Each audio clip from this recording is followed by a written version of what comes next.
ನಮಸ್ಕಾರ ಸ್ನೇಹಿತರೆ, ನೀವು ನೋಡ್ತಿರೋದು ದ ನ್ಯೂಸ್ ವೇರ್. ಇವತ್ತು ನಾನು ನಿಮ್ ಜೊತೆ ಒಂದು ವಿಷಯ ಹಂಚ್ಕೊಳ್ಬೇಕು. ನಾವೆಲ್ಲ ಹೊರಗಡೆ ಹೋದಾಗ, ಬಿಸಿಲಿನಲ್ಲಿ ಸುಸ್ತಾದಾಗ ಒಂದು ತಂಪು ಪಾನೀಯ ಅಥವಾ ಮ್ಯಾಂಗೋ ಜ್ಯೂಸ್ ಕುಡಿತೀವಿ. ಯಾಕೆ? ನಮ್ಮ ಬಾಡಿ ಸ್ವಲ್ಪ ರಿಲ್ಯಾಕ್ಸ್ ಆಗ್ಲಿ, ಹೆಲ್ತ್ಗೆ ಒಳ್ಳೇದು ಅಂತ. ಆದ್ರೆ ನಾವು ಕುಡಿಯೋ ಆ ಒಂದು ಗ್ಲಾಸ್ ಜ್ಯೂಸ್ನಲ್ಲಿ ಅಸಲಿಗೆ ಹಣ್ಣೇ ಇಲ್ಲ ಅಂದ್ರೆ? ಸ್ವಲ್ಪ ಯೋಚನೆ ಮಾಡಿ. ಬಜಾರ್ನಲ್ಲಿ ಮಾವಿನ ಹಣ್ಣಿನ ಸೀಸನ್ ಇಲ್ಲದಿದ್ರೂ ನಮ್ಗೆ ಮಾವಿನ ಹಣ್ಣಿನ ಜ್ಯೂಸ್ ಹೇಗ್ ಸಿಗುತ್ತೆ? ಇದು ನಮ್ಗೆ ನಾವೇ ಮಾಡ್ಕೊಳ್ತಿರೋ ಮೋಸ ಅಲ್ವಾ?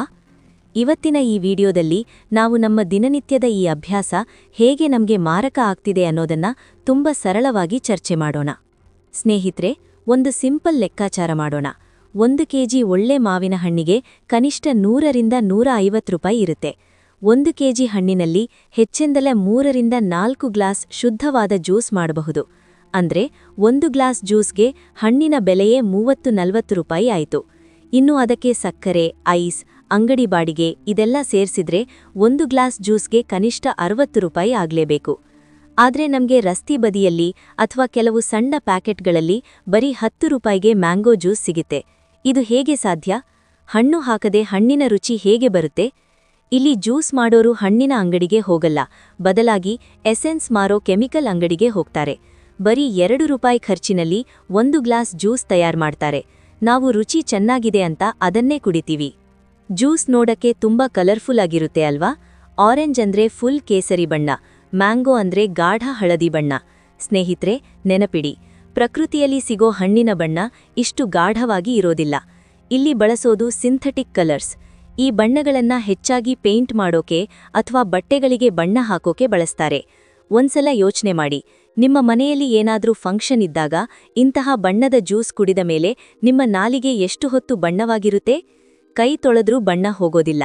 ಕೈ ಮೇಲಿರೋ ಬಣ್ಣವೇ ಹೋಗದಿದ್ದ ಮೇಲೆ ನಮ್ಮ ಹೊಟ್ಟೆಯ ಒಳಗಿರೋ ಸೂಕ್ಷ್ಮವಾದ ಕರುಳಿನ ಪದರದ ಮೇಲೆ ಈ ಬಣ್ಣ ಎಷ್ಟು ಕೆಟ್ಟ ಪರಿಣಾಮ ಬೀರಬಹುದು?